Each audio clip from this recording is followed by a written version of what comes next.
In this lesson, chapter 9.3, we're going to take a look at muscular responses. By the end of this lesson, you'll be able to distinguish between a twitch and a sustained contraction, explain how various types of muscle contractions produce body movements and help maintain posture, and distinguish between fast and slow twitch muscle fibers. One way to observe muscle contraction is to remove a single muscle fiber from a skeletal muscle of a small animal, such as a frog, and connect it to a device that senses and records changes in the fiber's length. An electrical stimulator is usually used to promote muscle contraction. Threshold stimulus. In the laboratory, when an isolated muscle fiber is exposed to a series of electrical stimuli of increasing strength, the fiber remains unresponsive until a certain strength of stimulation called the threshold stimulus is applied. Once a threshold is reached, an action potential is generated, resulting in an impulse that spreads throughout the muscle fiber, releasing enough calcium ions from the sarcoplasmic reticulum to activate cross-bridge formation and contract the fiber. A single action potential conducted down a motor neuron normally releases enough acetylcholine to bring the muscle fibers to threshold, generating an impulse. Recording of a muscle contraction. The contractile response of a single muscle fiber to a single impulse is called a twitch. A twitch consists of a period of contraction during which the fiber pulls at its attachment, followed by a period of relaxation during which the pulling force declines. These events can be recorded in a pattern called a myogram. A twitch has a brief delay between the time of stimulation and the beginning of contraction. This is the latent period, which in human muscle is approximately 2 milliseconds. Increasing the stimulus above the threshold will not result in a stronger twitch in the muscle fiber. However, twitches from a given fiber may vary in strength for a number of reasons, including the development of fatigue and the length to which the fiber is stretched before stimulation. The length to which a muscle fiber is stretched before stimulation affects the force it will develop. If a skeletal muscle fiber is stretched well beyond its normal resting length, the force will decrease. This is because sarcomeres of that fiber become so extended that some myosin heads cannot reach binding sites on the thin filaments and cannot contribute to contraction. Conversely, at very short fiber lengths, the sarcomeres become compressed, and further shortening is not possible. During normal activities, muscle fibers contract at their optimal lengths, at which force of contraction will be maximal. Some activities, such as walking upstairs 2 at a time or lifting something from an awkward position, put fibers at a disadvantageous length and compromise muscle performance.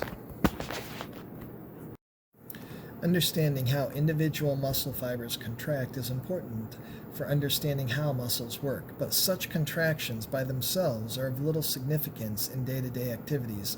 Rather, the actions we need to perform usually require the contribution of multiple muscle fibers simultaneously. To record how a whole muscle responds to stimulation, a skeletal muscle can be removed from a small animal, such as a frog, and mounted on a special device. The muscle is then electrically stimulated, and when it contracts, it pulls on a lever.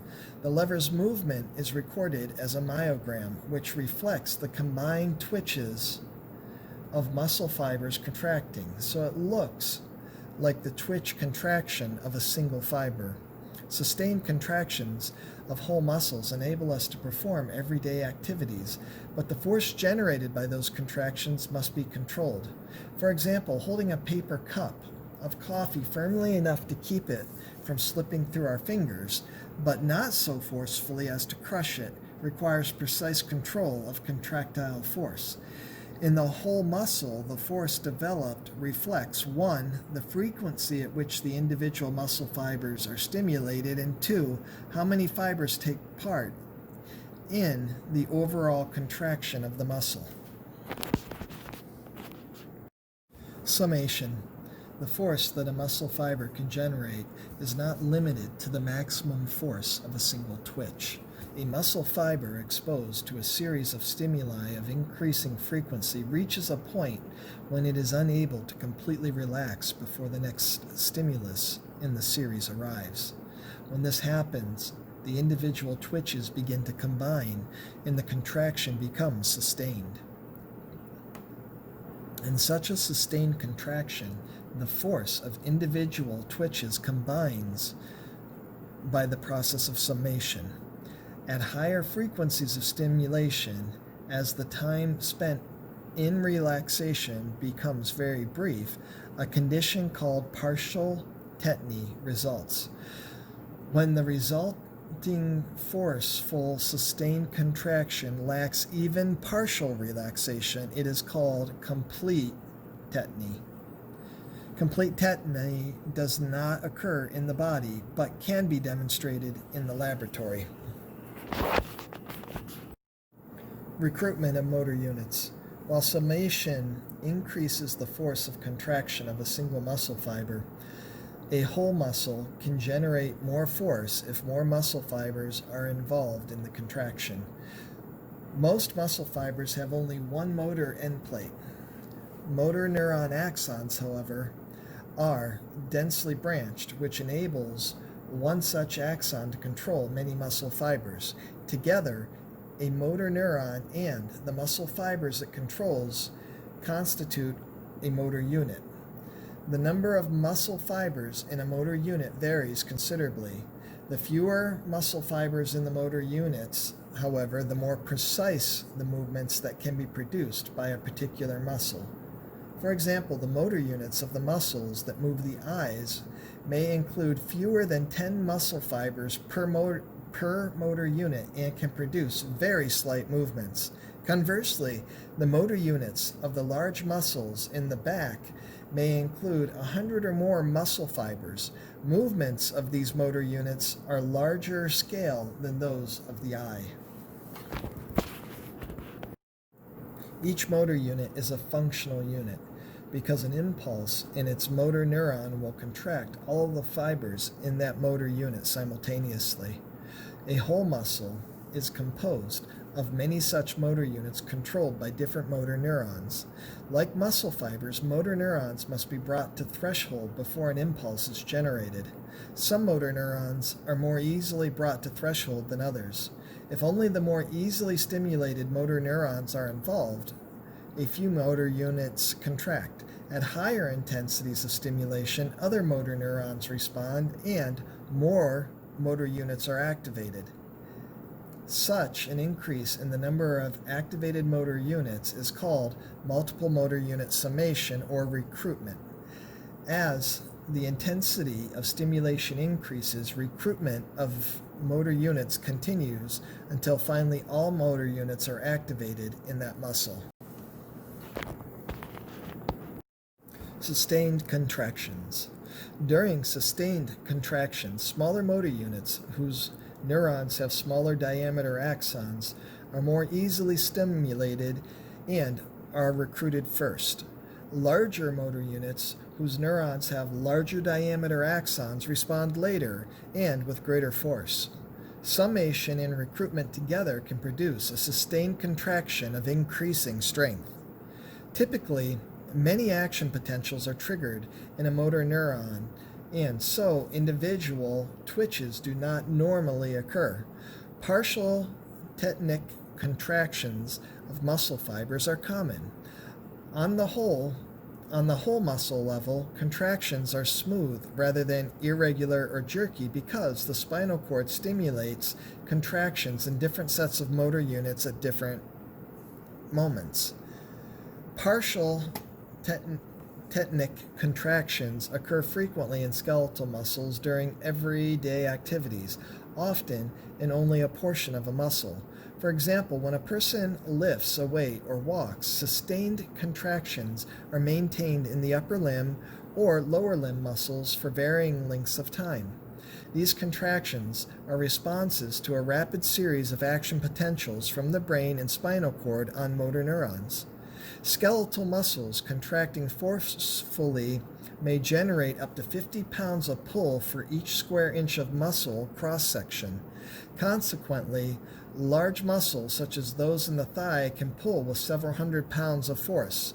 Occasionally, this force is so great that the tendons of the muscles pull away from their attachments to the bones, resulting in a so-called pulled muscle. Even when a muscle appears to be at rest, its fibers undergo a certain degree of sustained contraction. This continuous state of partial contraction is called muscle tone, and it is a response to impulses originating repeatedly in the spinal cord and conducted along axons to a few muscle fibers. Muscle tone contributes to maintaining posture. Tautness in the muscles of the neck, trunk, and lower limbs enables a person to hold the head upright, stand, or sit. If tone is suddenly lost, such as when a person loses consciousness, the body collapses. Muscle tone is maintained in health but is lost if motor nerve axons are cut or if disease interferes with impulse conduction. Types of contractions. Sometimes muscles shorten when they contract. For example, if a person lifts an object, the muscles remain taut. Their attached ends pull closer together and the object is moved. This type of contraction is termed an isotonic contraction, equal force changing in length. And because shortening occurs, it is called a concentric contraction. Another type of isotonic contraction, called a lengthening or an eccentric contraction, occurs when the force a muscle generates is less than that required to move or lift an object, as in laying a book down on a table. Even in such a contraction, cross bridges are working but not generating enough force to shorten the muscle. At other times, a skeletal muscle contracts, but the parts to which it is attached do not move. This happens, for instance, when a person pushes against a wall or holds a yoga pose but does not move. Tension within the muscles increases, but the wall does not move, and the muscles remain the same length. Contractions of this type are called isometric contractions, meaning equal length but change in force. Isometric contractions occur continuously in postural muscles that stabilize skeletal parts and hold the body upright.